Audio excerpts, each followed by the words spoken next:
বর্তমান সময়ের পরিস্থিতি তিরিং বিরিং পোলাপান্ত একবার বলছি, আরেকবার বলতেছি তিরিং বিরিং পোলাপান্তকে নিয়ে আরেকটা মন্তব্য এবার করবে আমার ছোট ভাই মোহাম্মদ শরীফুল ইসলাম। আমি ওদেরকে বলবো যে মেয়ের পিছে না ঘুরে টাকার পিছে ঘুরো, একদিন মেয়ে এবং মেয়ের মা তোমার পিছে ঘুরবে ইনশাআল্লাহ, আচ্ছা, মেয়ের মা ঘুরবে কেন? তোমার কাছে বিয়ে দেওয়ার জন্য। আমার কাছে না, আমি তো বিয়ে করে ফেলছি। আবার দেওয়ার জন্য, এটা আপনাকে দিয়ে বুঝেছি। মানে আমাকে তো বুঝেছে, মানে যারা যেসব পোলা মানে তিরিং বিরিং করে মেয়েদের পিছে ঘুরে টাকা কামায় না তাদেরকে বলা হচ্ছে নাকি?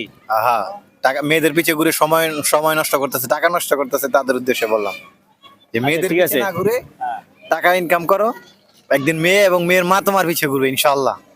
মেয়ের মা ঘুরবে এজন্য, মানে মেয়েকে বিয়ে দেওয়ার জন্য। আবার আপনারা ভুল বুঝছেন না, মেয়ের মা ঘুরবে মেয়েকে আপনার কাছে বিয়ে দেওয়ার জন্য, কারণ আপনার কাছে টাকা আছে, আপনি টাকা কামাইছেন, এ হলো মেন উদ্দেশ্য। টাকা ইনকাম করেন, সব হবে, টাকা আছে তো